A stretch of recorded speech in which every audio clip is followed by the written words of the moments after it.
me bring up the chat. Wow, geez, that was quick. G'day, folks. We've got Tiny House Musician. G'day. We've got R2R3. Welcome, mate. Adam. All right. Lincoln, what's up? Surferby, well, hello from Boston. Welcome to the stream. Thanks, man. Hey, Dylan. How are you, mate?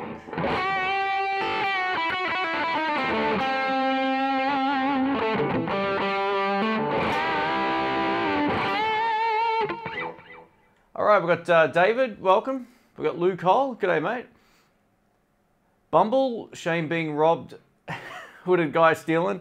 Yeah, I shaved my head bald the other day, and it's shorter than normal, and it feels kind of weird. I forgot to take my hoodie off. Hey, Jamal, how are you, man? How you going? We've got Cass. G'day. We've got Cowtown Customs.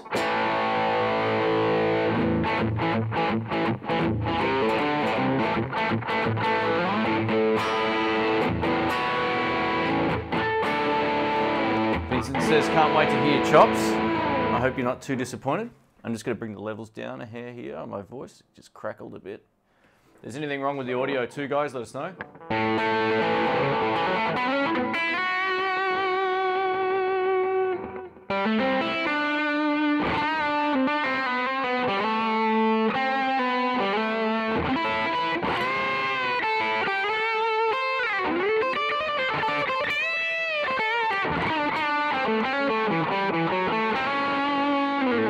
Going from like crazy sort of minor to major weirdness. All right, we got Christian from Montreal. Welcome. Sonia, how you doing? Sterling. Sounds great. Oh, thanks. So hopefully the sound is all good. That's we're going through the Kemper. I'm using the Mesa Boogie patch that I made from the Studio 22, which I got in the other room. Great sounding amp. That video will be up soon as well. Everyone's asking me a little bit like to do more boogie stuff, which is something that I don't normally do, and I've found a couple of really great little amps, and the Studio 22 is what this profile is made from. Just a monster tone with some delay. So Cairo, I think that's how you pronounce it, asks what's the deal with this guitar? It's my Tokai Love Rock. This is a Japanese-made guitar. It's basically like a kind of like a 59-ish Les Paul, I think. Before that year, I don't think they did the slash color. I didn't even like this color when I first saw it. I know some people will love it. It wasn't my thing. I wanted like a tobacco kind of Les Paul, tobacco burst or whatever they're called. I plugged it in and I went, yeah, it felt so good. And I've also got a 335, which I've had for a lot longer than this one, in left-handed in a Tokai as well. And the neck's the same, and it's got that 50s neck. So big fat neck, beautiful timber. Obviously it looks great. I'm pretty sure that's one piece as well. Yeah, I'm almost certain of that actually. Yeah, just a really great guitar. No doubt about it. And good value too. That's kind of why I bought it. It plays great, sounds good, and yeah, everything. I just like it. Does the headstock say Tokai says less real? Yeah, absolutely. It says Love Rock on there. This is the LS 110. Maybe it should say less real. That'd be hilarious.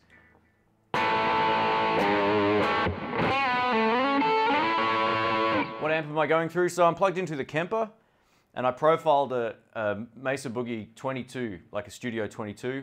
It's one of those small ones with a 12-inch speaker. Great little amp. That's basically the settings with everything on 5. Give or take, I think I might have had the EQ set up differently, but that's the dirty channel. I also profiled the clean, and then I profiled it like absolutely rocking. Let me move, this cable sucks. There we go. Let's maybe move this. There we go, it should be better. I want that Tokai so bad, but not that color. Yeah, I'm the same though. This isn't my favorite color of Les Paul, but I'm so used to it now that I kind of like it.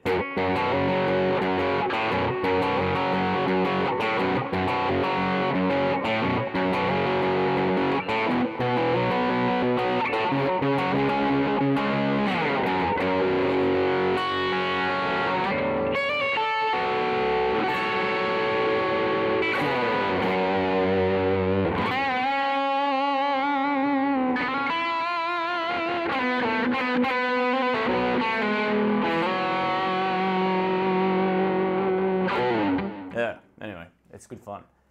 I have a Cherry Burst Les Paul, but the neck, so is it too big or too small? Does it gent? Does it blues? Dylan says he ends up seeing Bob Dylan the other night. He and the band were fantastic, although I thought I'd mention it since you didn't enjoy it when you saw him. Yeah, the reason I didn't enjoy Bob Dylan when I saw him was the vocals were so loud, like it was blisteringly loud. And, you know, he's not the strongest singer in the world. Great songwriter, great band, but the mix was terrible. It was ruined because of the front of house mix. It was just terrible. It was laughably bad. Like my friend and I, as soon as he started singing, we looked at each other and we started laughing. It was not what we expected. And the reason was because, you know, he's not the best singer in the world, but it was 50% louder than the band. So it was just like this horrible vocal knocking you in the chest. The band were great, but we couldn't hear him. Like, we were right in the center. We should have had a really good mix. Anyway, like I said, I like his stuff, but live, we left. We left after about 30 minutes. Couldn't handle it. Hoof says, Shane, thank you. I need an escape from this crazy world. YouTube has a lot of that sort of stuff. That's what I use it just to unwind and watch random stuff as well. Have I ever been to Artist Guitars in Melbourne? They have their own brand of Chinese-made guitars.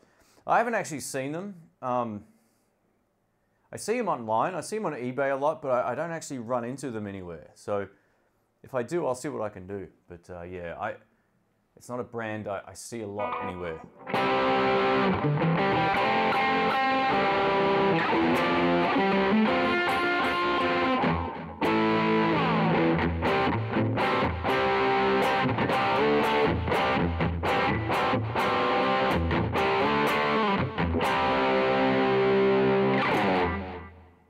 Great sounding amp. Drew, welcome. Can you talk more about the neck of the Tokai? How does it compare to a Les Paul traditional? So this is a 50s profile neck. If you like, I had a custom shop 50s. It was a 56 VOS with P90 pickups, gold top. Same neck, same frets as that. So if you can't find the exact specs, it's basically the same profile as a 1950s Gibson. Yeah, it's quite fat as well. So it's hard to sort of get a frame of reference when you've got nothing to compare it to, but yeah, it's quite a chunky neck. The thing weighs a ton actually. It's kind of awkward holding it out like that. But yeah, it's a really nice neck. If you like 50 profile necks where they're a little bit fatter in the hand, it's really cool. I haven't played this much lately at all. Since I got the PRS SE, I've been using that a lot because it's nice and light. But then you get over to this and you go, yeah, it's just got that dirty sort of fat tone that the PRS doesn't have. So digging the Tokai, thanks man. Well, I'm plugged into the Kemper. So for those who missed the start, I'm using the Studio 22 profile I made with a Mesa Boogie with a little bit of delay. I don't know what delay it was. I just clicked it before we started. Hey Ben, how are you, man? You don't fancy some reissue 57 Tweed Deluxe and or Supro? Supro amps are awesome. Yeah, I'm not much of a Tweed guy. There's not a whole lot of Tweed amps that I really go, wow, I love that. I love my little Blues Deluxe back here. But I don't really go after the Tweed sound. It's not really my thing. I prefer the, you know, the Fender Deluxe Reverb sort of sound. The blackface sound is more my kind of thing. Although that's a Tweed amp, it's different. It doesn't have that sort of like really heavy pushed mids, distorted kind of sound. I don't really like that a whole lot. I prefer a smoother, rounder, fuller sort of sound. The Tweed amps are great, just personally not my kind of thing, but really cool. They're really cool for certain players. I just don't get into it as much, but really cool. How are Gibson doing these days? Are they still hanging in there? Yeah, they'll be fine. You know, the type of bankruptcy they filed for means they're just reshuffling the business. They'll sell off a few things and they'll get through it, and then they'll just focus on guitars again. And Well, hopefully, and then they'll be doing great stuff. You know, I saw them at the guitar show recently, and they've changed their logo. So the Gibson logo has changed.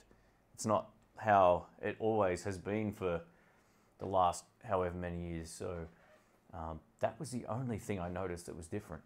They all same sort of stuff again. I missed a question back up here a little bit. Let me go back up. I'm going to widen the chat here. All right. Let me just move this. All right, cool. It's good to see you live. Thanks, mate. I appreciate that. Yeah, in terms of the Supro amps, they're great. Like, one of my favorite amps was the Royal Reverb. I nearly bought that amp. They're really, really heavy. But arguably one of the best amps I've heard. 210s, it was, my plan was, or in my head at least, was to sell the Super Reverb and get the Supro Royal Reverb. But it didn't end up working out that way in the end. But overall, they make some really great stuff. Another amp they make it's got a single 15. It's called a Rhythm Master. It's an absolute beast.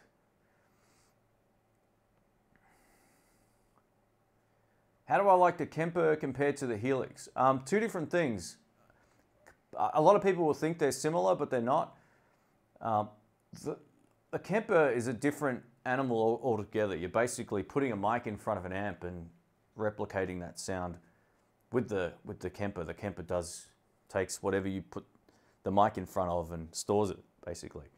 It doesn't have its own, it does to some extent have some effects and all that kind of stuff, but it's a different sort of platform. The Helix is good because if you're playing live, you've got essentially all the stomp boxes, and you can import IRs and all that kind of stuff as well, like impulse responses. It's a really great sounding unit, but it's more for like someone who wants to put it on the floor and stomp on things. Whereas at least the Kemper, in my opinion, you can buy the $2,000 foot switch for it, but I see it more as a studio tool for doing exactly this. Like, well, not the live streaming, but just replicating your guitar tone with the speaker that was in the amp and the mic that was in front of that speaker. That's what you're getting. If you change the microphone, the patch or the profile will actually sound different. So it's not trying to replicate things digitally from its own brain, if that makes sense. Excuse me. I'm a traditionalist. Gibson better not change anything. Yeah, that's the thing. Like, they've changed their headstock logo, so their actual name looks different now. It's a different font, which should be interesting, so we'll see how that goes over. I think it's a limited sort of thing. I got a Guitar Search Saturday coming up, really soon. And let me move that so I don't bang the headstock again. And yeah, that's one of those things where I'm interested to see what people think of that. I got some on camera, so. I don't know if it's the whole range or what, but I definitely saw they've changed the font. It looks a little more cartoony or something. So yeah, let me know what you think of that. Have I ever played mica guitars? That's from Alexander. No, I don't know if I know them actually. It's not a brand that sounds too familiar. Have you heard of Mr. Fabulous Handmade Pickups? He's here in Melbourne. It'd be great to see you demo some in the SX guitars. That name sounds familiar, maybe because it's a Blues Brothers reference. Blues Brothers. Mr. Fabulous was the keyboard player. Yeah, look, I don't get it. It's weird, you know. I seem to get more overseas companies contacting me than local ones, but you know, maybe I can reach out to them and see what we can do. Pickup demos are all right, but it's a really time-consuming process. Like, it takes me ages to, not that long, but you know, you got to swap the pickups and sometimes shoot it before and after, and it's a huge process. Like, you lose a day. So we'll see how we go. I got an Epiphone SG and a Les Paul. They both turned my fingers black from the fretboard. Have I ever seen that before? Yeah, it's usually dirty strings, man. If they're really corroded.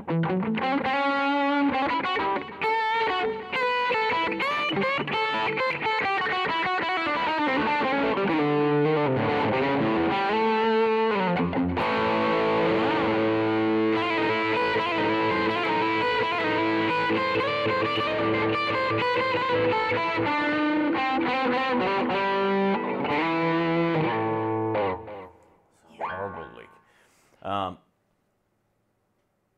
Yeah, so what was the question? Sorry. Yeah, in terms of just getting dirt, I just give the fretboard a clean, take the strings off. You can get like don't use Windex or anything like that. That's the worst thing you can put on there. But go to a guitar shop and get some guitar polish stuff. And Planet Waves makes it. Gibson make it. They call it the tone polish, I'm pretty sure. It does nothing for your sound, but it will clean it up. So yeah, it would be grime, especially if it's been played a lot and never been cleaned at all. You know, if it's say 10 years or something. But yeah, I'd be highly suspect if the fretboard itself was coming off. It sounds like just dirt. Hoof says, or Hoof, sorry, says my Trainer YCS 90 is a 2x12 cabinet. Their Trainers are great, man. I've had two of them over the years. Lots of sounds, but maybe a little thin. Yeah, that's kind of why I ended up selling mine. They got this really they sit in the mix okay, but they don't have a lot of oomph. The Trainer amps, they got a great drive channel, a really nice clean channel. They just don't have the fullness of a Fender amp, and I loved my Trainer, and then I plugged into the clean channel of a Deluxe, and I went, oh okay, done. So that was that. I went back to one not long ago, maybe 3 years ago. I bought a YCV50, the blue one, with the, I think it was just kind of like a Marshall setup. It had the EL34s in it. And yeah, it was okay. It just wasn't quite my thing. It wasn't quite my thing. It's the baked maple they use now, and yes, clean it and it will get rid of it. Yeah, there you go. So that's from David. Thanks, David. Tone polish. Hey, Matty K, thanks, man. Just a quick shout out to Shane. Thanks for all your efforts. Maybe a question on who's your biggest blues influence. All right, cool. Thanks for the super chat, mate. I appreciate that. So behind me here, I have a selection of some of my favorite artists. Not all of them are guitar players. One of my favorite musicians of all time is Dr. John. He was a guitar player originally until he got shot in the knee. And then he played piano, and he's a singer as well. He's phenomenal. So he's definitely one of my favorites. But, you know, out of like the current guys that are around, I've said this a million times, Chris Kane is my favorite, hands down. He's the guy I'm stealing all of my sort of weird licks off at the moment that I can work out. He's got so many I can't work out. But the one, every now and then something goes, I go, that's that one. And I've worked that out. So he's easily my favorite. He's a monster singer, monster guitar player. He's from the Bay Area, San Francisco. Great songwriter as well. Some of his originals are great. Lovely guy. I had a chance to meet him. Was it earlier this year? I think it was. Yeah. And he's an absolute gentleman. Like, check him out. His live stuff is phenomenal. Him and Tommy Castro would be two of both like the current guys that I like the most. Yeah, I used to like John Mayer a lot, but I kind of gone off him. Not because of his guitar playing, just because of his music. I liked his trio. I like his solos. I just don't like a lot of his new songs. You know, that's just what happened. Another guy I really love back here is James Brown. He was fantastic. I got to see him. Definitely one of my biggest influences. Just for finding great music.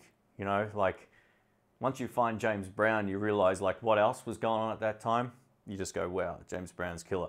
I mean, obviously, my favorite who inspired me to play was definitely Clapton, Mark Knopfler. Even though I don't have a lot of Knopfler stuff in my playing, he was, not when I first heard Sultans of Swing, but one day that clicked, and I realized I loved guys who could play and sing at the same, not at the same time, but play a riff and then, you know, sing a line and then play a riff. And for some reason, that really made sense. And then you know, through the web of music, through Van Morrison and all that, I found Clapton and some of these guys who inspired me a lot musically.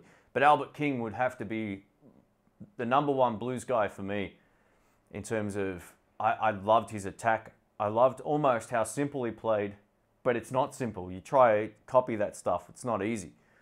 So Albert King for his just absolute, you know, just his tone and his feel, and I loved his vocal, and his attitude was pretty cool too.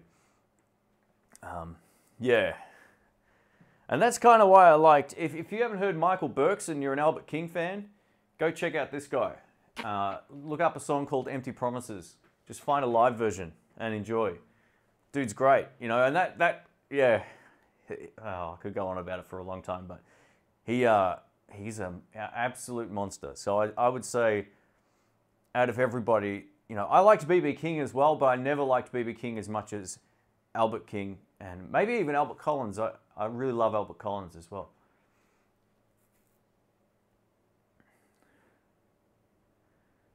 White Man Two Step says, hey Shane, stupid question. How do you apply the stringy spray? I don't know if I'm overdoing it or not. I'll show you. I haven't done it yet, so let's do it on camera here. I love this stuff. You can, no, I'm only kidding. You can basically just do whatever, man. You can't overdo it.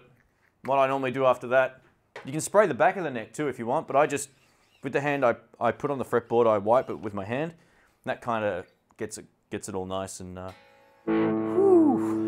gets it all nice there. All right, here's some Albert King licks for you, Matty. I'll just give it a go.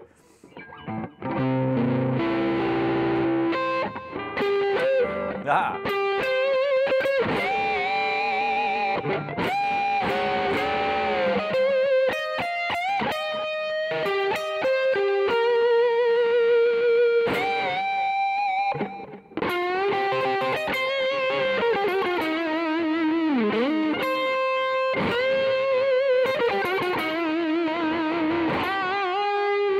No, that wasn't one.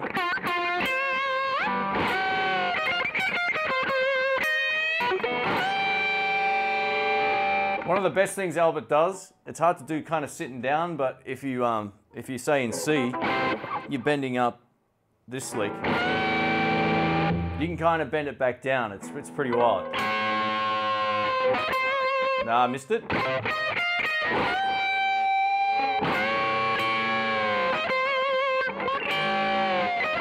That's it. So you're kind of catching the string above it under your ring finger. And he would be doing it this way, but yeah.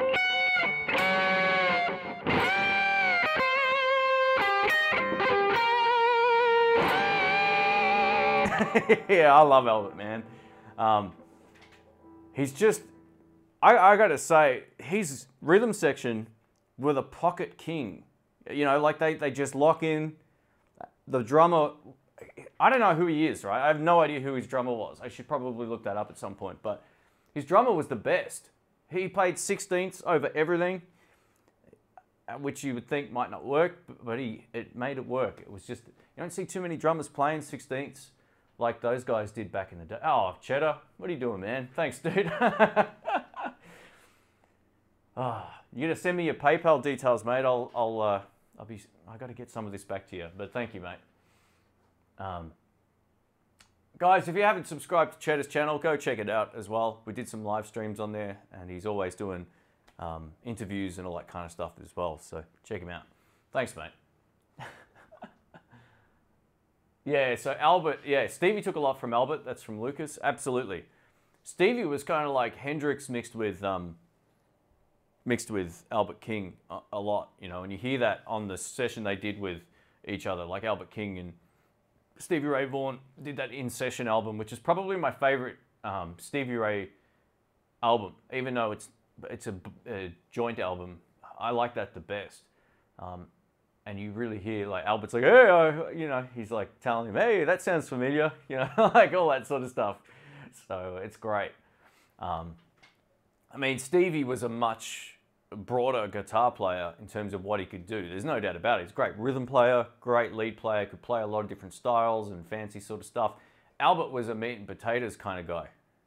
Man, the way he played was just phenomenal. So yeah, Albert was just a monster. And it's a really good experience trying to go, you listen to it and you go, oh, it sounds pretty easy. And then you sit down and you try to lock in on the phrases and the timing, and you realize, you know what, it's not as easy as it sounds. And yeah, you can kind of approximate you know, his licks and all that kind of stuff, you know.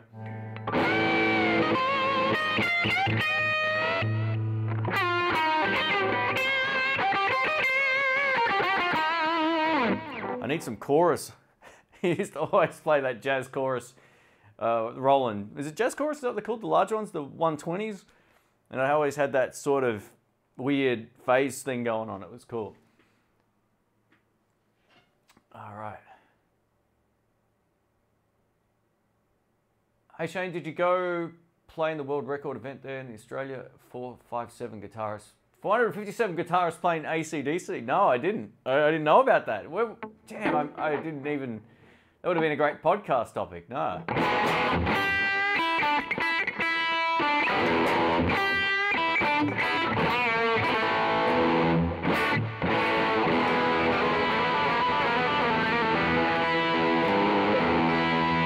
Blues at Sunrise. See, Jamal's on the right path. That's probably my favorite Stevie and Albert King song on that whole thing, man. Blues at Sunrise is so good. And you get Stevie doing all those, like, you know, he's doing all these really great, like, sort of fast but clean phrases, you know.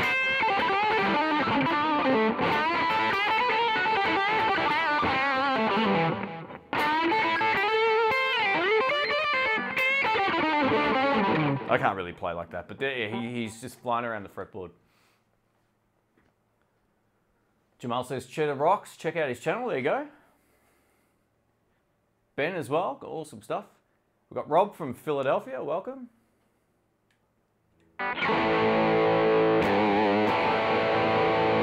Have I heard Funky Guitar Blues by Bryce? My mouse is over that. Janny.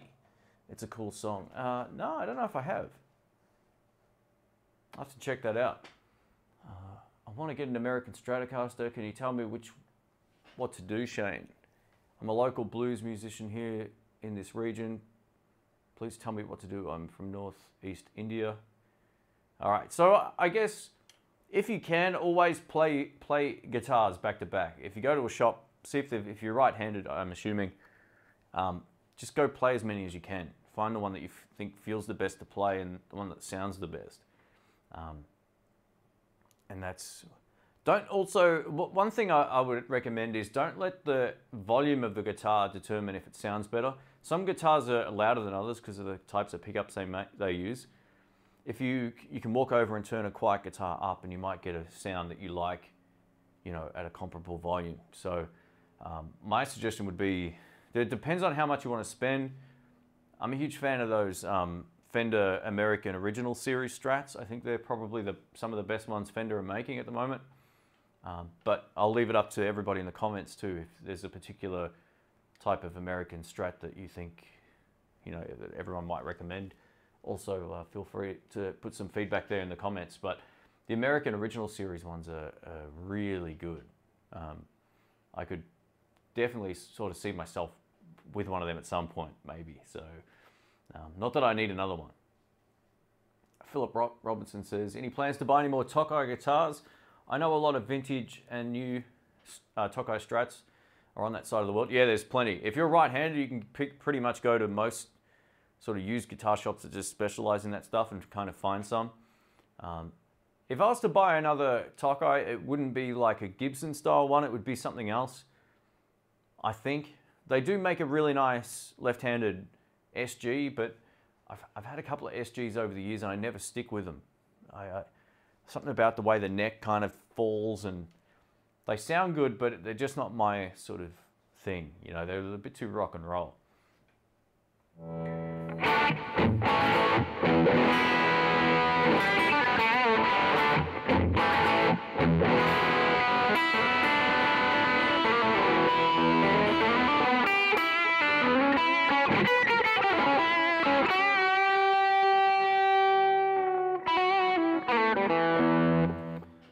Tiny House Musician says, my favorite guitar players are Dwayne Allman and B.B. King. What else will I like? Check out Chris Kane. Check out Derek Truck's band as well. That would be my two suggestions. There's an album, I think it's called, I'm going to get this wrong, Already Free, possibly. by Derek Trucks band. Go check that out. Great album. If you like Dwayne Allman, odds are you probably like that. We've got Outlaw Rickenbacker from Ballarat. How are you, man? Stevie played a Tokai as well. Who did? Yep. I think Mayer's also playing one as well in between his new PRS Strat. He's playing the same one that, oh, what's it called? Oh, I'm terrible with the Tokai Strat names because I don't have one. It's kind of like not part of my everyday thought process. But yeah, he's also got a black Tokai Strat that he plays as well. He used it in some promo shots recently also. Joel, hey Shane, I watch all your videos. I love them. I'm also a lefty. There's not many lefty YouTubers doing guitar stuff, tuning in from Perth. Thanks, man. I appreciate that. Perth's a cool city. Man, I haven't been there for ages, and I know it's changed a lot since back when I was a kid. So.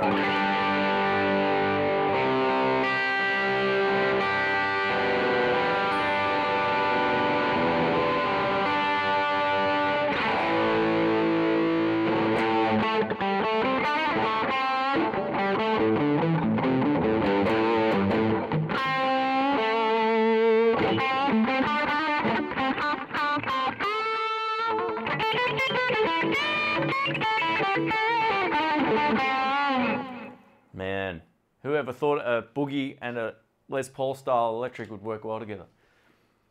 Marcus King. Thanks, man. Alerts from Lucas. Awesome. I have a Silver Sky coming one of these years, says Maddie. Yeah, make sure you play them first. That's all I'm going to say.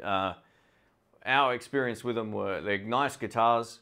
Are they, you know, it depends where you live too, it will determine the price. In Australia, they're not cheap. So I know you're in the USA, obviously, but yeah, these are all factors that you could sort of maybe justify one thing over another or something like that.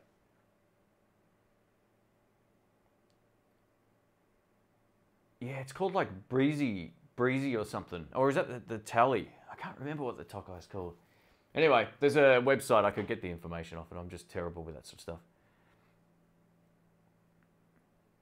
Yeah, it's funny that they're so hard to find in the US. I'm really kind of, I would have thought Tokais by now would just be there somehow, but I guess the headstock is maybe a little too close for, for comfort.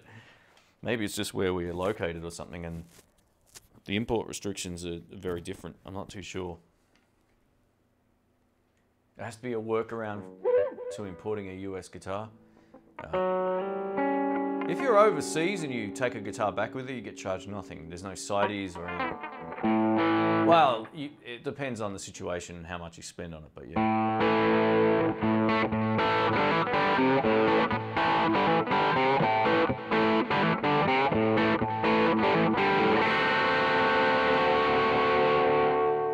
Are these stock pickups? Yep, they are. These basically like just their regular humbuckers.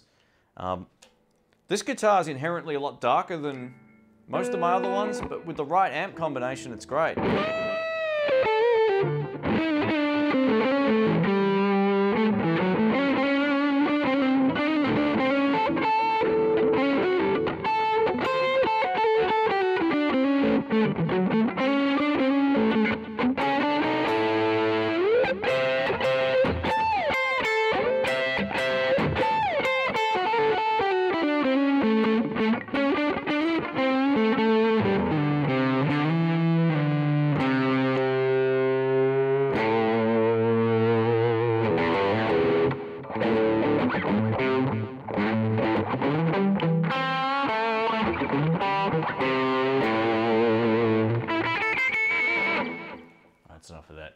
That Albert will be turning in his grave. So yeah, all stock pickups. I don't think I'm ever going to really change these. I was thinking about possibly changing the neck one to something slightly brighter, but I want to have a fiddle around with the pole pieces, see if I can kind of raise up the treble side a little bit. Supposedly the market in Japan for these is a bit different. They like that kind of sound. So I don't know if it's just a tweakability thing I can do with the pickup, but it might make for an interesting video if I can get the neck pickup just to have that little bit more snap. Because if I go over to my 335, which is the same brand. It's a very different sounding guitar, especially on the neck pickup. Bridge pickup's pretty comparable, but yeah. Can I recommend a pretty nice acoustic electric under $800? Yeah, I can. It just depends on where you are, of course, but I kind of think some of the Cork guitars are really good value. You can get some of their higher end stuff for that price. Sigma guitars also make some really great stuff, and they got a really nice Fishman pickup. If I was to buy a guitar in Australia for sort of under 600 bucks, I'd probably buy the Sigma. There's a really nice, I think it's almost like a mahogany style acoustic. It's got a really great pickup, cutaway, and it sounds great. Like they're very similar visually to Martin guitars, but their pickup system is really, really good. So yeah, that'd probably be the two I could think of off the top of my head. You know, there's other brands out there. You know, you can get an Epiphone. Some of the Epiphone guitars are really nice as well. Look, I bought one of those jumbo ones, and that would fall in under that price range as well.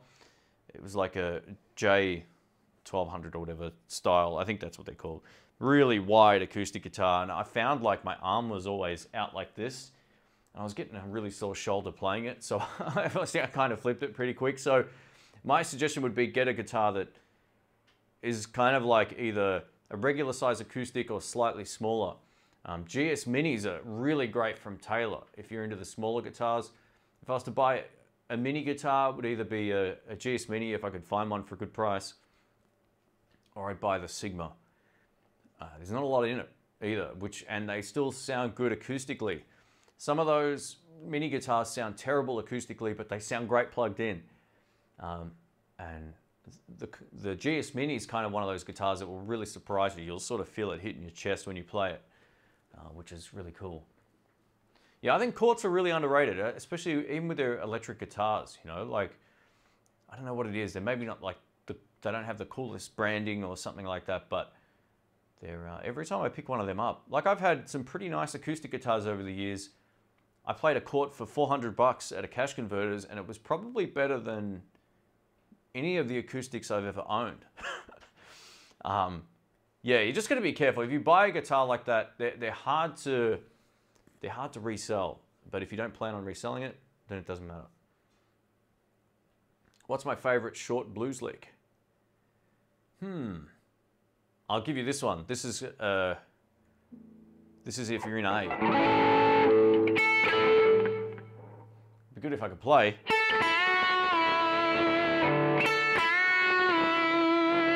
Two notes. And now in context, it'd be something like...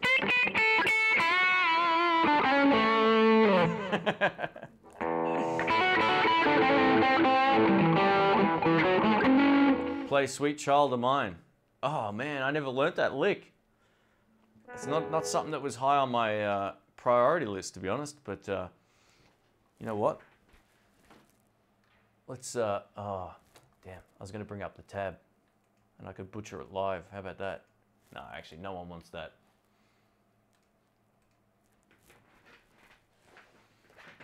Oh. All right, cool.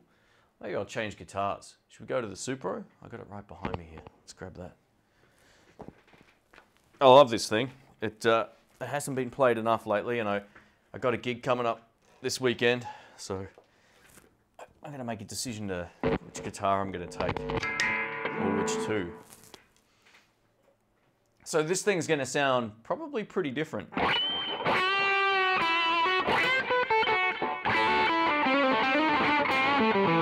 Hey, John, how are you?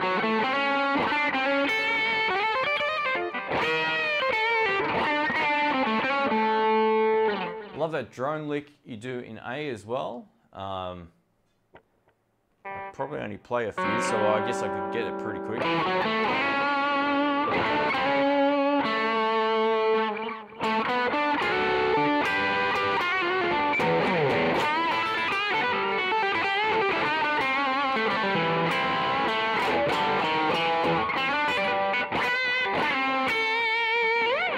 This feels very, very different to play.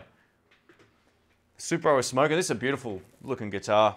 The video is already up if you want to see the full video on this, but yeah, I really dig it. The pickups are kind of unique, you know, and I wasn't sure how I felt about it when I first plugged it in, and then after a few minutes I was like, this thing's pretty great. Sorry about the noise I'm getting here. I'll move this over here. There we go.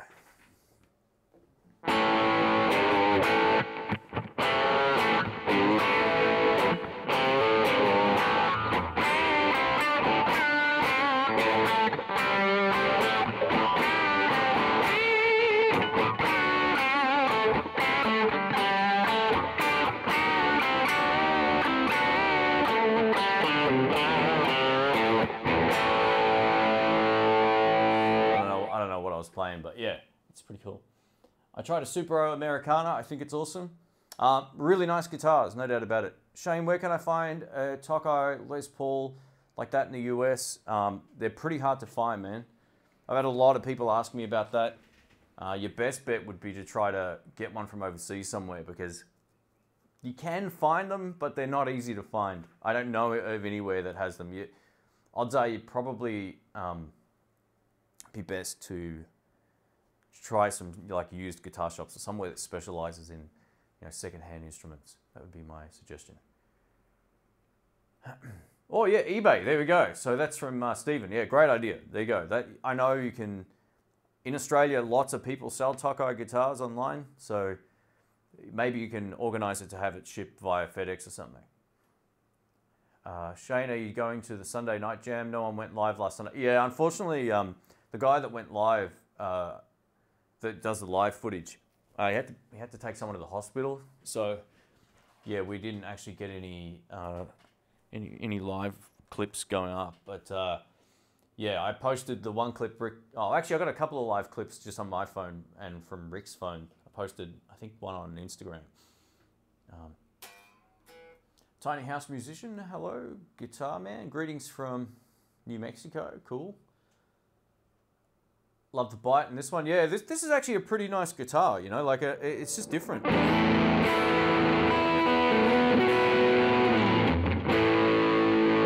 You sick of this tone, or are we happy with the edgy, sort of dirty tone?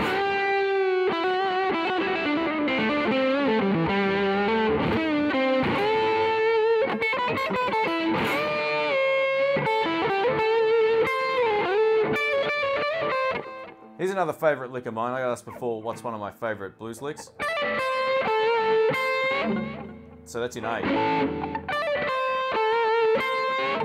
That would definitely be one of them. And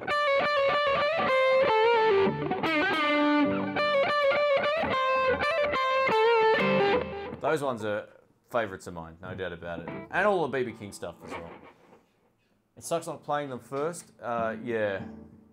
Look, I don't know. I never recommend people just buy a guitar sight unseen. I don't want to say, yeah, these are the best, and then you get it and it's not what you like. That's why I don't do that. But the closest thing I can say that it reminds me of is that particular Les Paul is very close to a sort of like a 59-ish Les Paul, fat neck, that kind of stuff. Maybe not quite as bright tone-wise as that, but feel-wise and how it feels in the hand, it's very, very similar.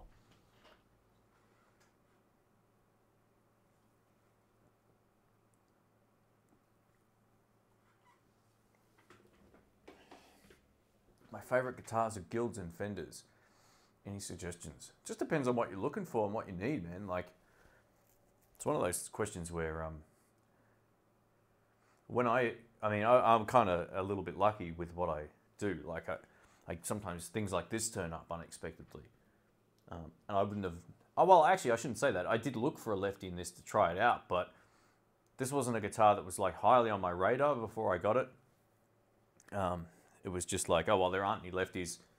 Just delete that from my memory bank. But, you know, I just think it depends who you listen to and what you enjoy. When I was going through my Strat phase, for a long time, I heard a 335 and I went, wow, that's amazing. That sounds great. Let's go back to a 335. And so I got another one. And I sold one and then got another one. But yeah, so I just think it just depends on who you listen to. Like when I saw Chris Kane, he usually plays an ES335, but when I saw him, he was playing Les Paul. So the only guitar I played for about 2 months was that Les Paul. And that was kind of like the inspiration for me to go pedalless for a while as well. Like if I take my Fender amp out, I'm always got my pedal board with it. It just needs it. But with the Marshall, you know, you can kind of get away without having any pedals, and it's pretty cool.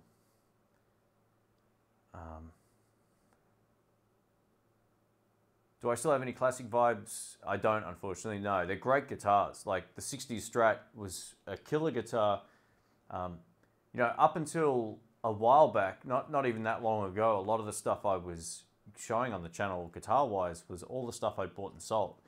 And sometimes I'd go out and buy something crazy like a Super Reverb or a Gibson, and then I'd be sort of forced to offload other stuff. So, is the Kemper running through the sound card or USB? So it's got like an XLR. It's got 2 XLR outputs on the back. So I just run like the left-hand side straight into the Kemper. You can record straight into the sound card. Sorry. You know what? I haven't worked out whether or not I can just record it straight via USB to the computer. That's probably something I need to work out, but I get really good results this way, and it's easy for me to kind of set the levels and do the live stream this way as well. Anytime you see guitar videos on the channel too, it's the same way. My setup's really simple here. But yeah, in terms of those classic vibes, they're really great. Actually, I think I have a video coming up in the next couple of days with my friend Alex. And we're talking about classic vibes and SX guitars and all that, and also playing some guitars as well. High action, bitey tone is all I need. Get a tally, man. Great guitars. It's got bitey tone.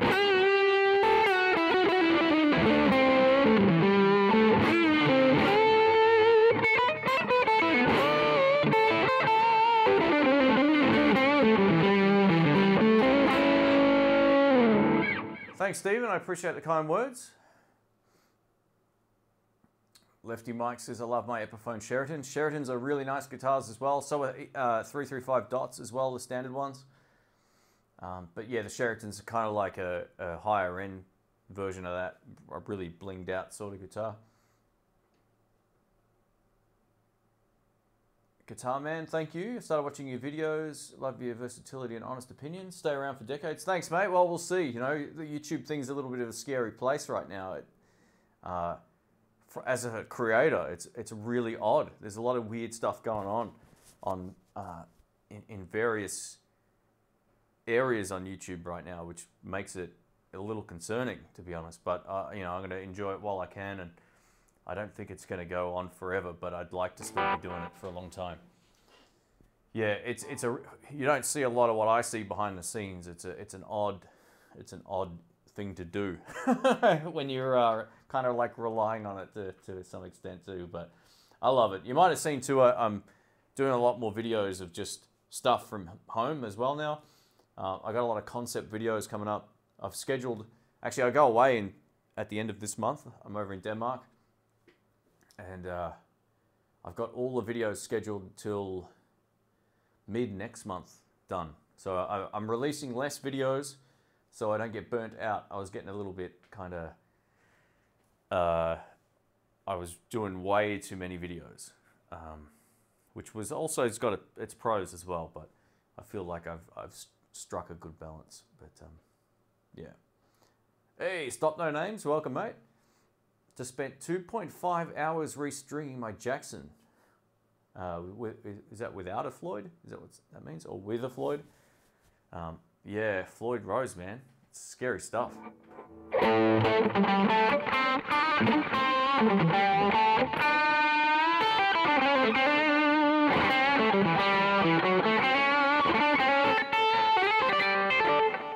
So Lucas says, as a fledgling YouTuber, can you talk a little bit about what's going on with YouTube in the background that makes you feel that way?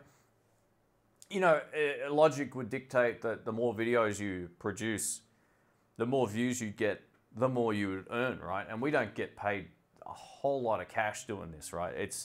There's not a lot of, you know, it's pretty tough. It's pretty tough. You'll see a lot of guys that will have like guitar courses and all that you can buy. They're probably making way more money on those than just doing straight up videos. So logic would say if you've got 1,000 more videos than you had the year before, you'd be earning, you know, a good percentage more than the prior year, but it doesn't always work like that. Some months you could be 200, 300,000 views up and you're actually earning $30 less a day. So it's retarded. It really, it's not all about that, right? But the other problem is a lot of channels are just getting sort of shut down without any warning.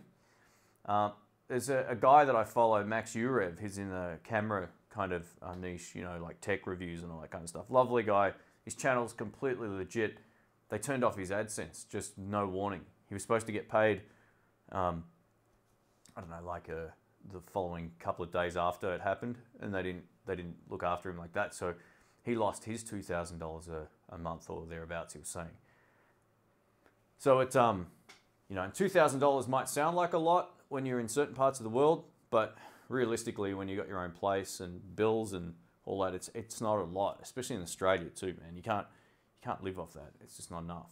So when you see guys like that lose their channel for no reason, or lose all their monetization for no reason, it happened to him and he doesn't know why. He can't contact anybody. So yeah, I feel really sorry for him. You know, like he was one of the guys that I look to for advice, you know, for camera equipment and you know, RAID storage and all this sort of stuff. So I guess in some ways people watch my channel getting information about stuff. I go to his channel to get information about stuff in a different type of niche. So it's very, very unpredictable. I've seen channels just go downhill really quickly with no warning. It just all of a sudden no one's getting any views. And there's a strategy to it, right? I know pedal demos aren't going to get a lot of views, but I know over time they can. So even if they don't get a lot of views straight away, it might be something that works down the track when people start to realize, hey, this is actually pretty good, I'll look it up. And I look at it a little bit differently like that. I don't really care too much if some of those videos don't get a lot of traffic, but yeah, there's stuff I could focus on that only gets higher traffic, but then I'm not really focusing on all the stuff I enjoy either. But yeah, just to see some of these, you know, there's a lot of censorship going on as well. People are like, Stefan Molyneux just got 2 strikes on his account overnight. He got them reversed, but one more strike, false strike, and he would have been removed. So these are things that impact people's lives, man. Like it's not good. So I guess it gets frustrating, like putting out content a lot and then not having growth. I mean, I'm always getting more subscribers and the views go up and down, right? That's how it is. But over time, I guess this is kind of where it's at. I used to have a lot of older, really well-performing videos that did well all the time, and they still do okay, but not as well as they did. And I spoke to a few other guys, and they're finding like it's all just based on the now content more than it is whatever changed in the algorithm is different now. It's like they're only promoting people who are posting like high traffic. They're only maybe not only promoting people with high traffic videos, but they're only looking. You get that short burst from the video that goes live and then it's lost into oblivion. You might as well delete it. You know, like that. It's different now to how it was a little while back. So, 6 in line. I'm still the broadcast music fun. Thanks, man. Yeah. So that's how I'm feeling about it. I've been a little bit sort of on the fence about YouTube long term, at least with just the same strategy. That's why I keep mixing things up, see what works, and trying to make it more interesting for me as well. But yeah, someone just wrote, thanks again, 6 in line. I appreciate that, man. Thanks so much. I'll play a little blues lick here.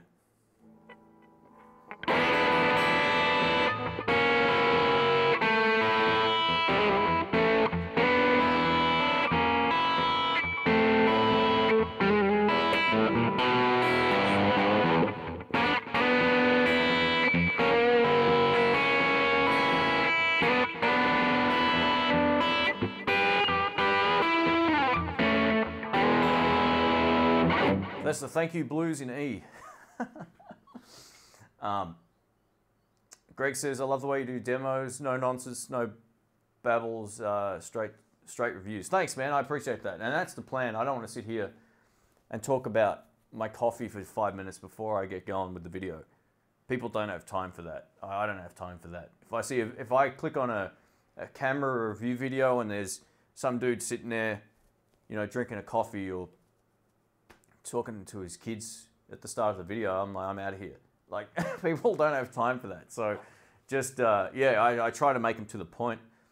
I'm always trying to refine those videos to some extent, but I got a good process for it that seems to work all right, and it sort of does its thing. Those pickups humbucking, are they noiseless? No, they're not. I've got a gate on the amp at the moment. Let's turn it off. So, yeah, that's bridge.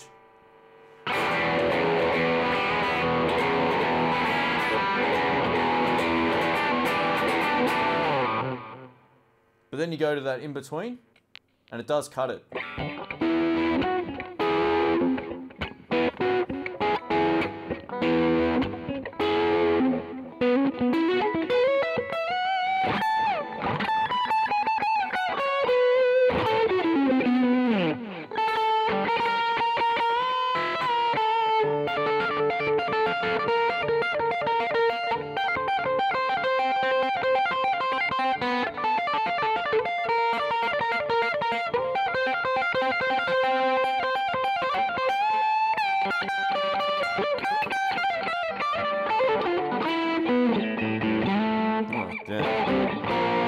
Terrible. Yeah, I really think some major company needs to get onto having a YouTube alternative. I think it's one of those things that it has to happen. I know they're going to be so far behind the game. But if they come up with the right way of doing it, where people who contribute content can be like, you know, the monetization thing is a really great incentive for great content. If there's none of that, the content generally suffers. And I never thought about any of this stuff when I first started doing YouTube. I did like 6 years of it without even having a partner account. But it encourages quality content, which is what people need. But it needs to start with that, because I think if it doesn't, like IGTV, you know, it was popular, Instagram TV, you probably haven't even heard of it. But there was that like week where everyone was like, oh, this is awesome. And then no one cares now already. So it almost needs to happen from someone else. Just as an alternative. I know the gamers have Twitch, but it's not really like, it's not a resource like YouTube is. You know, YouTube's got everything. So, let me just go back up here. Did I miss something?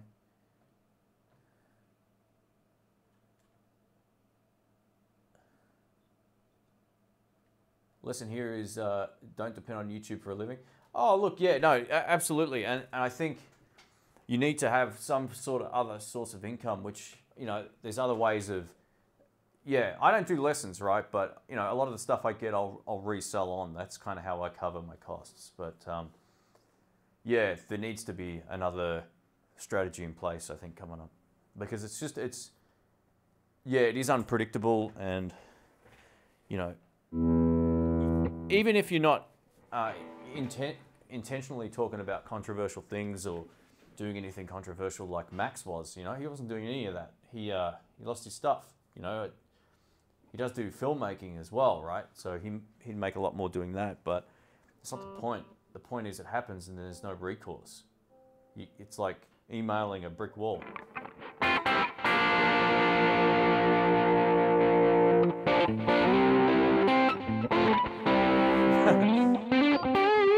Thanks for that 6 in line.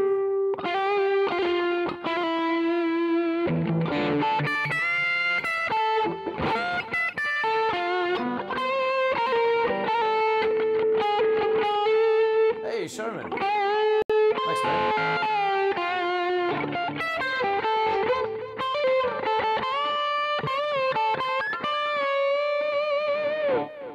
Reverb must be big enough to take that on. I don't know.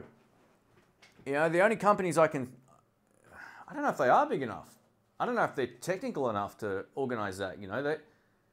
Possibly, but eBay Well, PayPal, well, now they've split companies, would be another one I could see doing something like that. Amazon obviously have tried the whole Prime thing, but they're not really targeting that towards everybody. There needs to be an all-inclusive platform that's very similar to what we've got, but the issue there is, you know, it's going to be so far behind unless it launches with all of the features that will ensure that it does well. And then you've got to try to get people.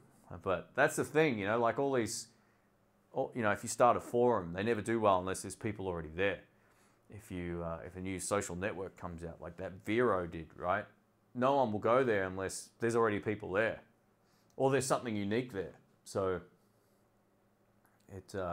it's really interesting. Look, there's a whole strategy. Like for those who are interested in this, I might do a video following up about it. But there's a whole strategy of doing well on YouTube. And if I just did the videos that I know will get high hits every video, it does help your channel grow really quickly.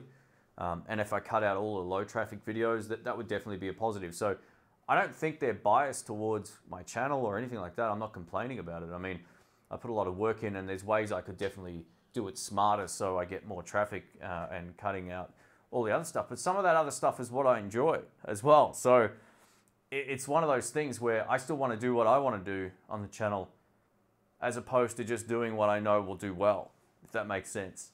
I try not to do videos I'm not interested in because, yeah, it's just why bother? Might as well go do something else I don't enjoy.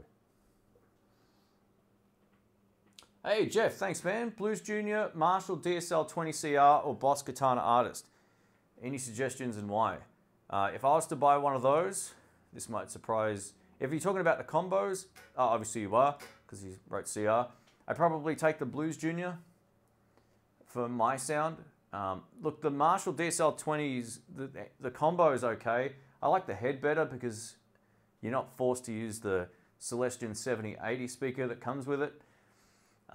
And only other bad thing about that Marshall 20 watt amp is it's only got the ultra gain channel and the classic gain, or the clean. It doesn't have that crunch channel.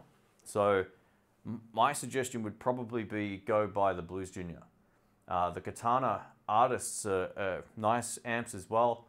I'd probably put that second on the list.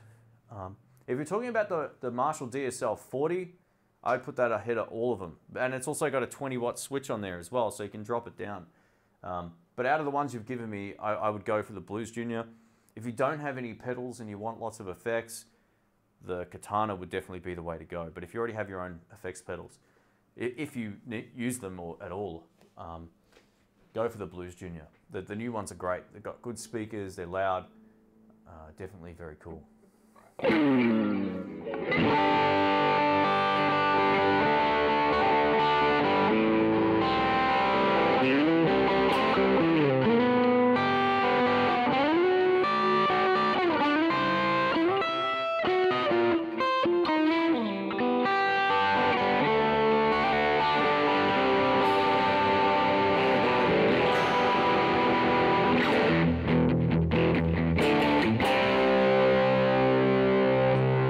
Neck pickup.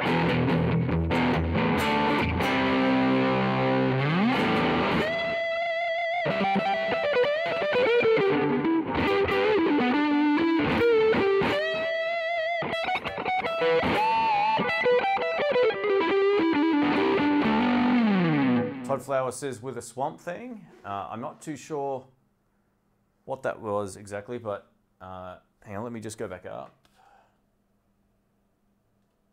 Yeah, well, you might be saying put a Swamp Thing in either of those amps, and that would be a great upgrade as well. But I really think like the new Blues Juniors, you don't really need to swap the speaker.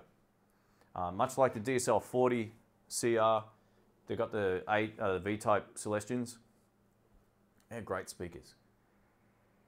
But yeah, in terms of the 7080s, they're my least favorite Celestion speaker. I don't know what it is about them. They're just really bland. They're not loud. Oh, they are kind of, but they're not, they just don't have a great live sound. They just don't punch out of the amp.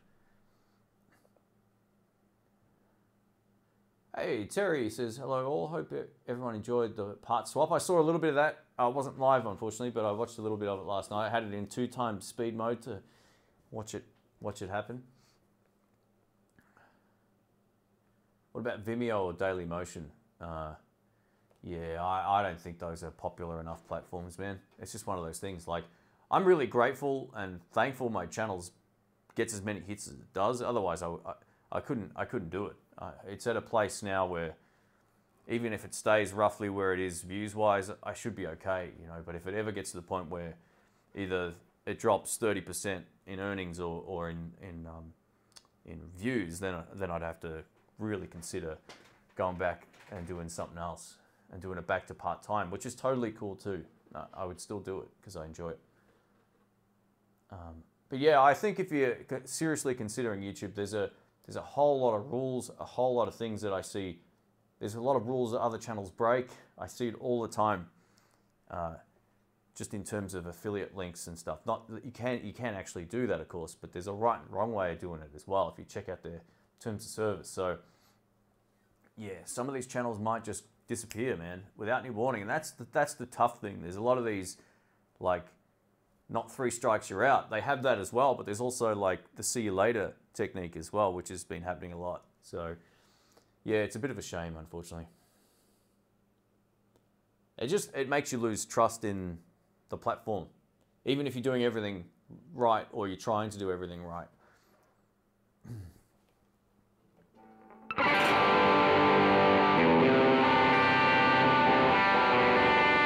Let's change the patch.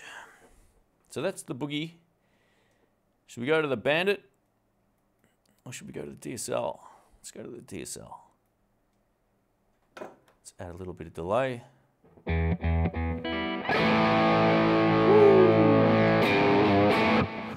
Yeah.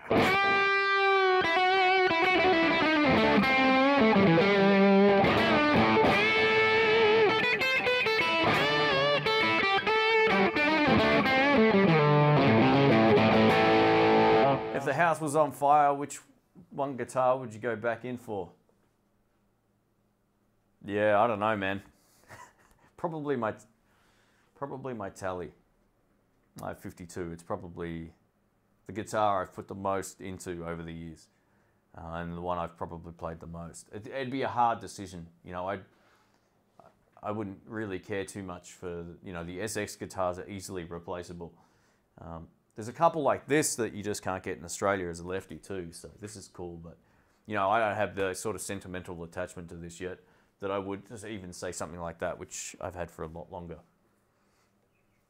Yeah, so there's a couple more Guitar Search Saturdays coming up. Like I said, I'm heading over to Denmark.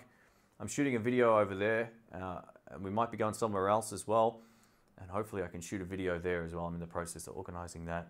I have 2 more episodes from Melbourne that I want to finish. I was going to try and get one up this weekend. It's been a weird week, but I'm going to try and get one up this weekend if I can. If not, it'll definitely be the week after. All right. You can always go back to dancing. Yeah.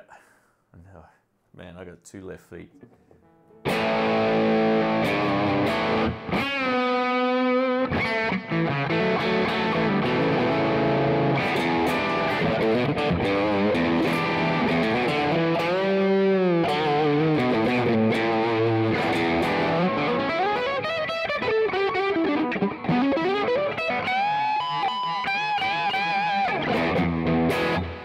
Yeah, this DSL, man, that's the sound with the Rode mic in front of it. Yeah, so there's more coming up. There'll be two more this month.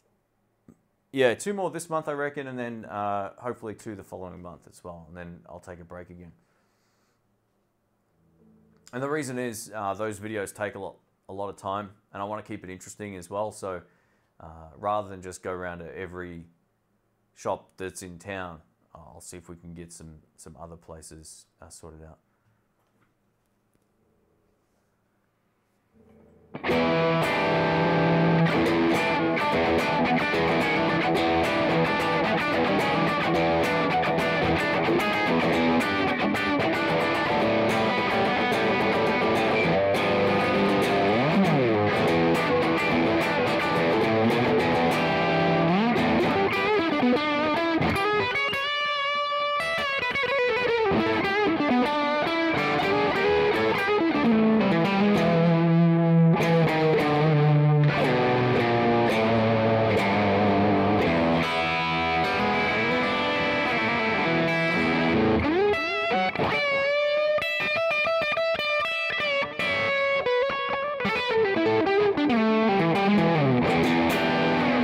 lot of people say, I don't know if I like Marshalls. That's the Marshall sound, man. Crank it up and let it rip. That's a great lead sound.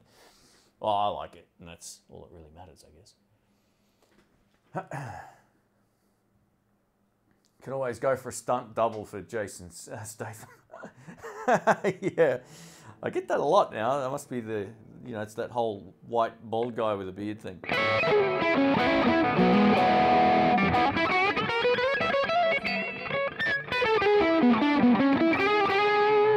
Is there a music store in Melbourne that actually has a few lefties? Perth have like one Yamaha lefty in every store. That's kind of like Lefty Land at Guitar Center in the US. Yeah, Sky Music's definitely got a whole lot of lefties.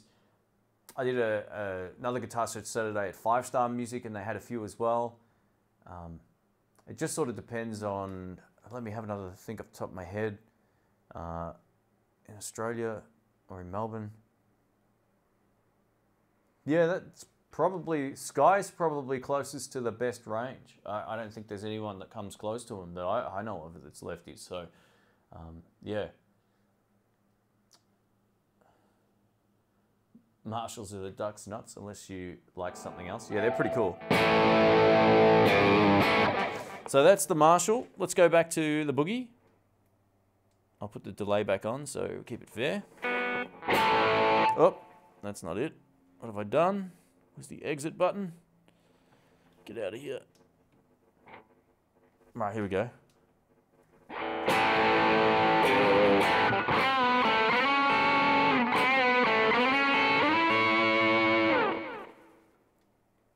It's funny how similar they sort of sound, huh?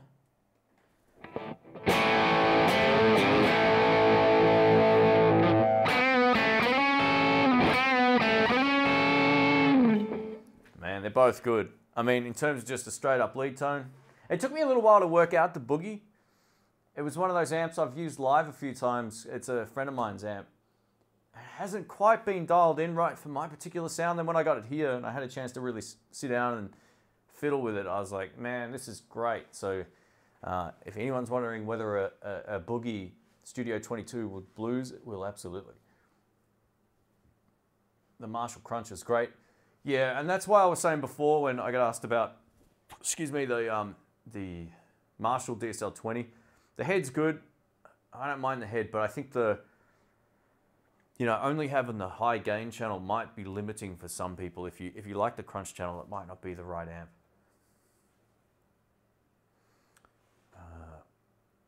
Would you profile the 59 Bassman on your Kemper? I've actually got that. I've actually got one of those on here already. And that is, let me bring up my rig manager. Hopefully this doesn't kill the stream, we'll see. So I got sent this massive pack of I've never used them all, but 500 profiles from real amps. From Tone Junkies TV a little while back, and there's like 480 of them I'll never use. But the 10 or 20 in here that I really like are great. So I'll see if I can bring them up. The reason I'd never use them is because I'm not going to have time to go through that many amps, but let's see what we got. All right. So this, I think this is the 65 Bassman cranked to about 4 with a tube screamer.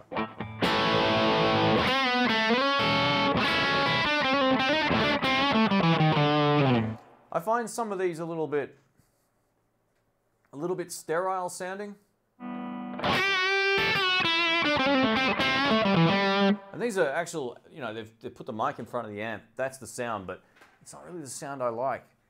That's why I don't really dig the tweed sound. It's nice, but it's not really my thing.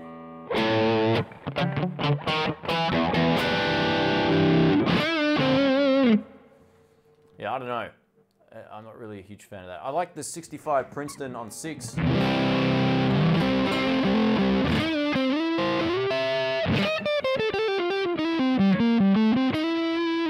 See, I compare that to the profiles I made, and I kind of like mine more. Not because I made them, but they just sound better. Let's go back to... where is it? Here we go. Let's just go back to the DSL one I made before. Have a listen to this. It's got so much more oomph. It might be the mic.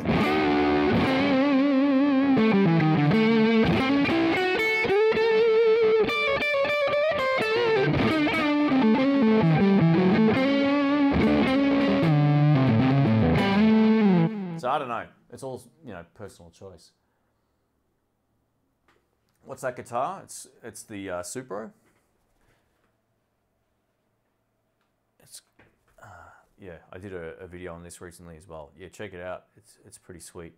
The Lefty this was from Jerry's Lefty Guitars in Florida. He got 37 of these made with different pickup combinations in Lefty. You can buy right-handed ones anywhere, but yeah, his Lefty range is wild. He gets them made specifically for his shop as well, which is cool. You have to dial in boogies, it's part of owning them. Yeah, absolutely. I don't think they're quite as plug and play as some amps, but once you get them dialed in, I think they're a great humbucker amp. They're pretty tough to beat, I gotta say, for straight up rock and roll tone. If you're playing some AC/DC, man, what else do you need? When you started out, did you ever try a righty? I didn't. I got given a acoustic guitar when I was young, and it was a right-hander. I've still got it actually. It's a little acoustic thing, and as soon as I grabbed it, I put it this way, and my mum went, "Oh yeah, we're gonna have to change the strings." So yeah, that was the end of that. And then I learnt like a few chords when I was really young, and then I put it down till pretty much the end of high school, which was when I started playing again. Guitar Hack says, did I try the Origin 50-watt head or just the combo? No, I'd love to try the head. I think with the right box and speaker, it would sound great. I wasn't a huge fan of the Origin amps overall for what I like. Not to say they're bad amps, but it's all personal taste. Like I said before, I don't really like the Fender Bassman kind of sound that much. Or on the profile at least. In the room, it's great, but that tweed, unless you've got those amps cranked, I'm not having a good time playing them. So same with the Origin amps. Once you crank them up, they sound all right. But no, I haven't tried the head. I need to give that a shot. I haven't seen the head anywhere yet.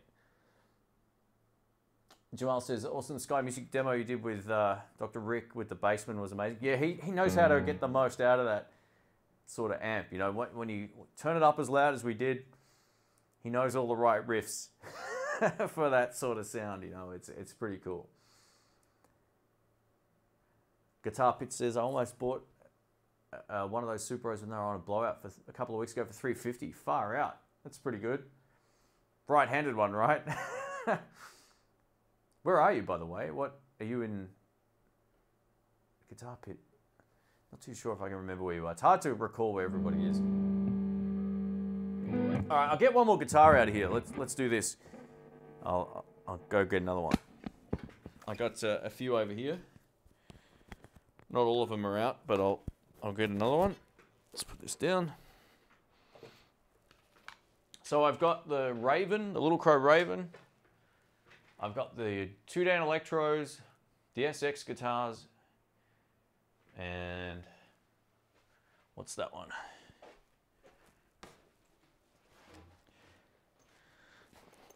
All right, let's get this.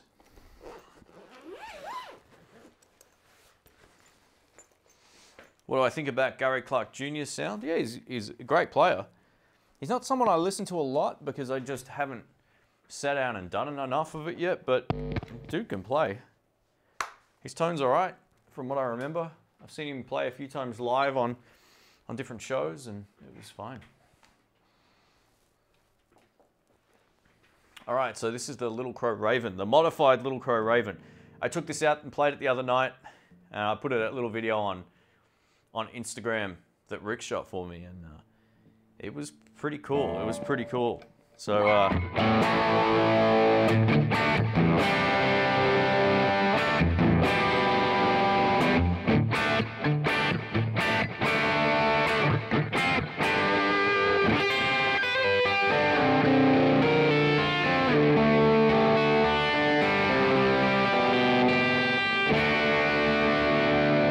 so that's bridge, and then you go in the middle and you get this weird sort of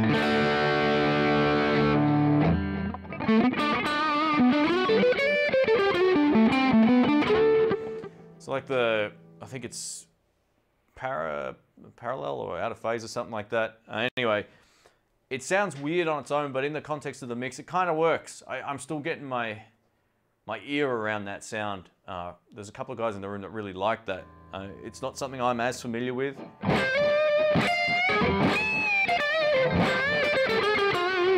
You can hear that quacky sort of character.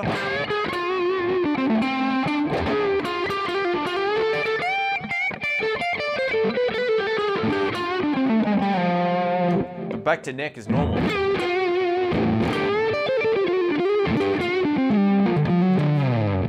Have I heard the new Doyle Bramall 2-track featuring Eric? No, I haven't. I know Doyle wrote a lot of Eric Clapton's songs off a lot of his more recent albums as well. So, but no, I haven't heard that yet. I'll check it out. Is it on YouTube? So this is all Australian timber. You can get the specs. Just go to littlecrowguitars.com. They got a new website too, which is actually pretty cool. It smells wonderful.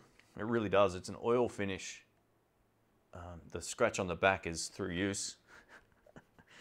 It's the belt rash, and yeah, it's nice to have it back. So I'm just sort of testing the waters with that out of phase.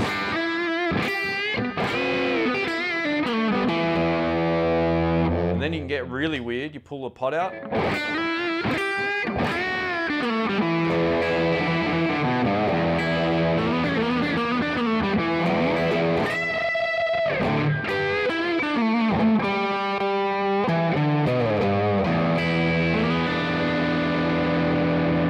The only guitar with that feature that I've got, so I might just leave it as it is. I mean, I'm more on this guitar. I'd mostly use neck and bridge anyway, so that's why we had the toggle switch installed. It had this 5-way rotator switch, but it was really awkward getting from neck to bridge quickly, so you couldn't just go like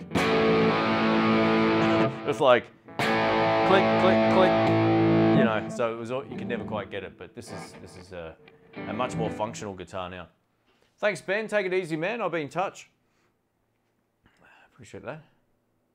Looks like Victoria Ash, Tazioka. You know what? It could be. There's, yeah, I'm terrible at remembering specs for stuff. I treat guitars more like how they play and sound. I'm not as big into, you know, like the fretboard radius and all that kind of stuff. I just go by what I like the sound of and how it feels and how it smells.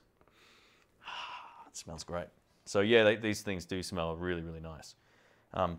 But yeah, it's basically the same neck that's on the Corvino.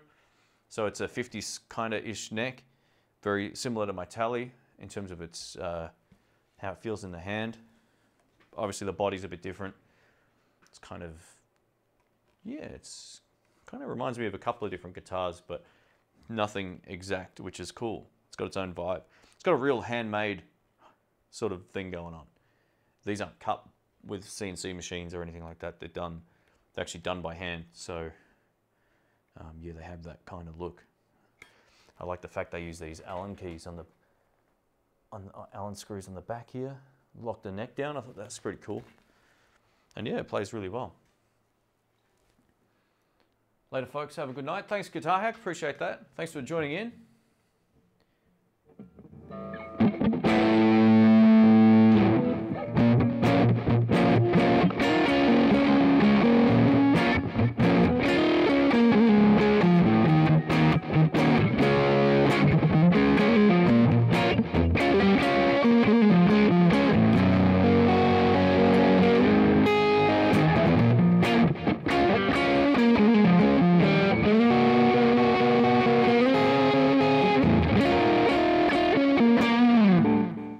Yeah, certain guitars definitely have a smell. My old Gibson, the VOS custom shop had you open that case and you just go, that's the smell. I don't know what it was about it. It just smelled amazing. I don't really have any other guitars other than the Little Crow that has that smell, I'm pretty sure.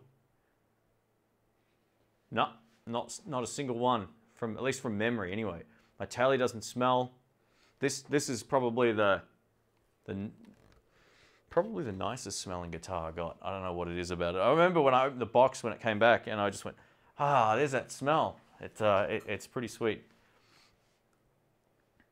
All those sounds seem usable. Yeah, and that's the thing. Like, I think also when you're playing at home and you hear that, you might go, I don't know. But it really pokes out when you're playing in the mix. I found that out the other night. I was listening more to what I was playing at some points than listening to what was going on around me, which is the exact opposite way in which you should play live. But I was listening to it going, actually, you know what? It kind of makes sense when you're playing live on its own. I remember we were doing Superstition, like.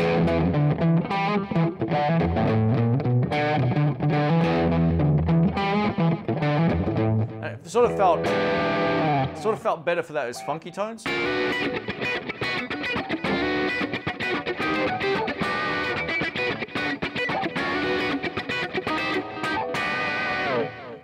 Then you can pull this out.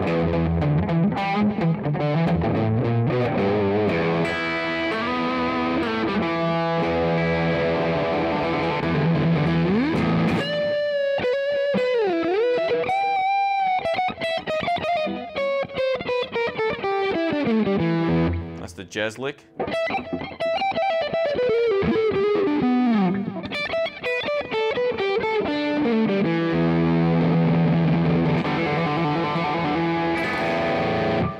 So yeah, it's not bad. It's not bad.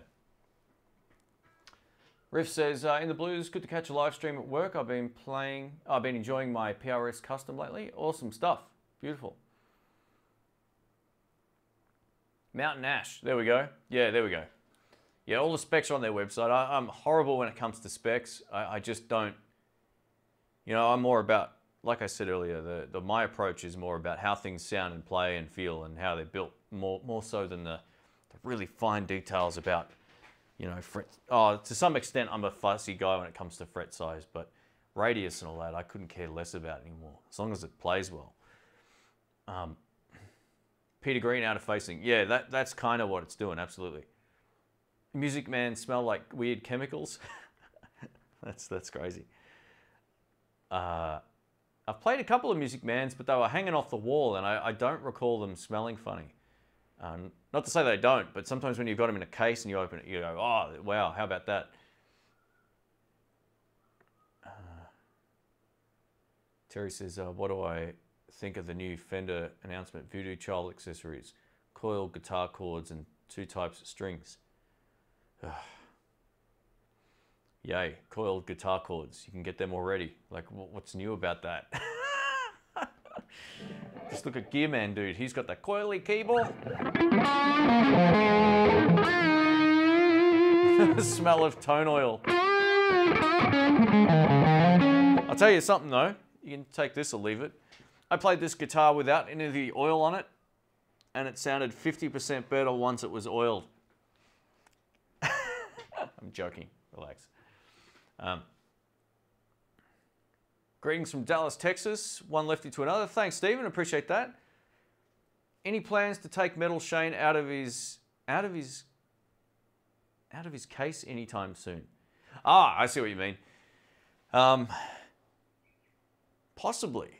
We'll see. I haven't done another episode of that Will It Blues lately.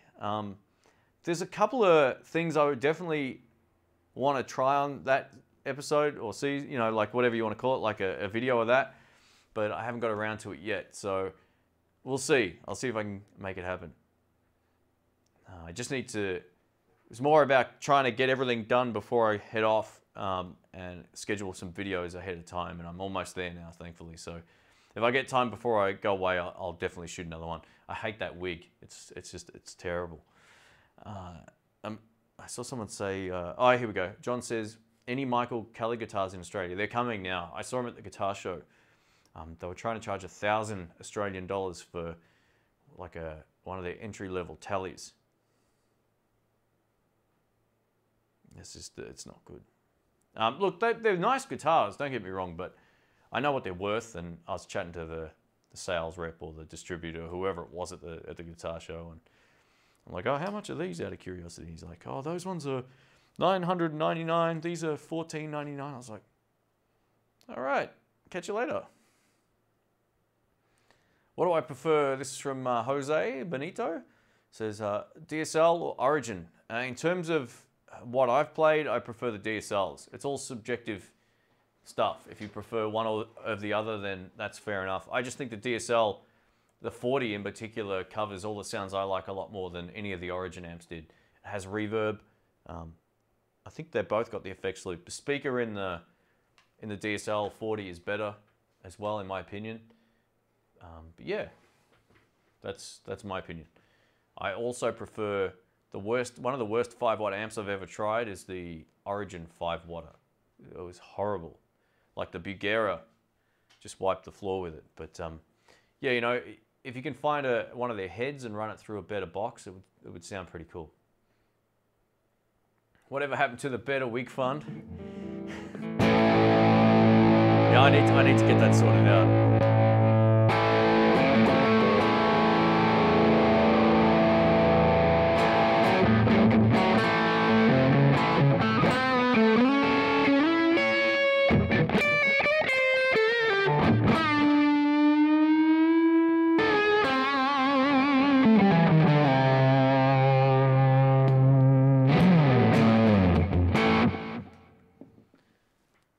Get one for the visors with the spiked head. There's a few different wigs I've seen that are kind of funny. They're just like very 1980s. Like that one I got was the closest thing I could find to like a metal style one. The rest of them are like these sort of mullets, and oh man, maybe I should try a mullet video. It'd be hilarious. We need to see that Tokai maxed out on gain. All right, let's do it. Crank up so we're on the mid-gain boogie patch I made. Oh no, we're actually on the DSL, my mistake. Let's go over to the boogie.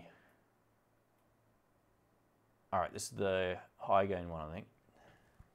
When I push that button again, I shouldn't have pushed. There we go.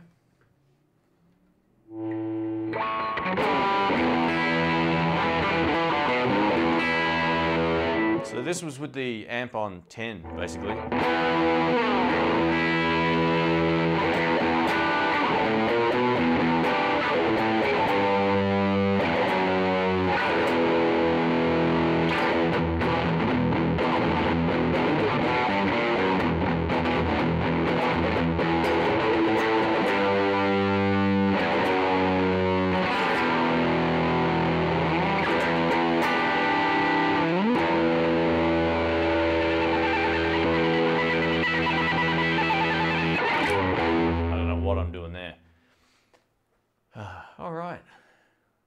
Guys, well, thanks for hanging out. I don't know if anyone's got any last questions or whatever, but let us know if you enjoyed the stream.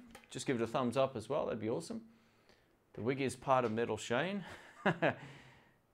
It stays until it's eaten or on the floor.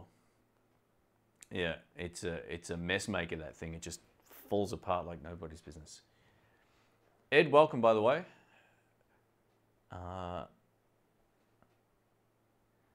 Ben says those Marshall Origin amps tend to be a bit of a swing or a miss. Unfortunately, it would have been great if they kicked. But yeah, and that's one of those things, you know, there was so much hype about it before it even came out. Everyone's like, oh, I shouldn't have bought the DSL, I shouldn't have done this, shouldn't have done that. And then, like, after I heard it, I was like, yeah, I should have got the DSL. I trusted my ears instead of the hype. I think, look, the heads would be fine going into a better... I think what lets them down is the speaker, essentially, as well. But the cabinets aren't just that... Oh, look, they're all right. I don't know. It's a sound I don't get into. It's all subjective stuff, but I think you could probably get the best sound out of it out of just buying the head if you were to buy one. Put it with a better box. And put some delay in the effects loop. Not delay, reverb, I should say.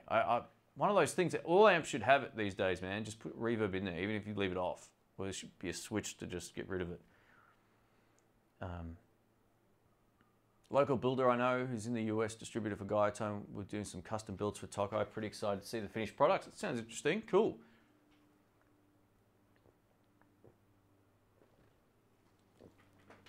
Thinking about buying a Katana or Blues Cube. I've listened to your demos, but which one do you think feels more tube than the other? Probably the Blues Cube. Katana's are great amps, but look, they still sound kind of tubey, but you get It's a very different amp. You have to hook it up to a computer to get the most out of it, whereas you don't need to do that with the Blues Cube. You can just plug in and play.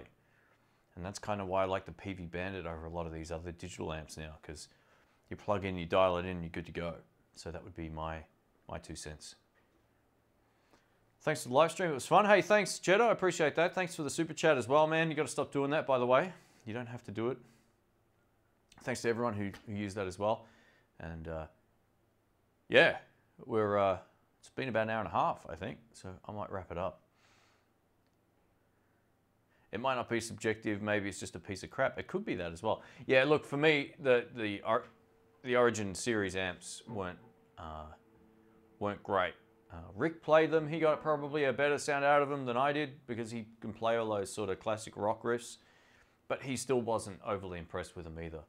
They're not crap, but they're just not our, well, at least my sort of sound anyway. I never thought I'd be playing a DSL 40 either. That'd be the last amp on my radar a while back. But now I'm starting to realize how great an amp it is. You know, you can just take it, plug it in, and you're good to go. You don't need anything else. Robert Baker loves his Origin. Yeah, he bought the head. That's why I think, and he's playing it through a 2-note torpedo or something similar. So you can dial in a really great cab and get a really great sound.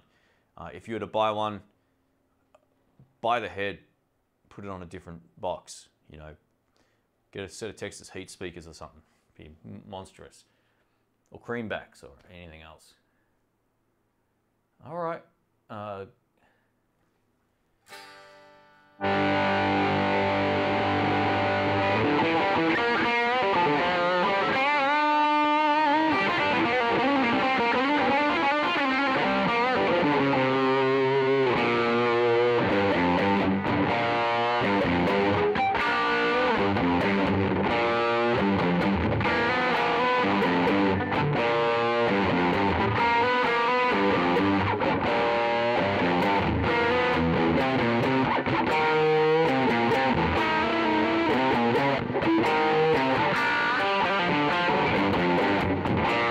Like when you sort of improv an idea and you go, oh, that kind of sounds like something that could work as a song. All right, guys. Well, I'll stop noodling. I'll get out of here. Thanks for hanging out. And if I missed your question or you're watching this back on the replay, leave a comment in the comments and I'll be in touch. All right, guys, rock on. Have a great day. Have a great evening. And oh, that Pepsi. And I'll speak to you soon. Thanks, guys. Take it easy.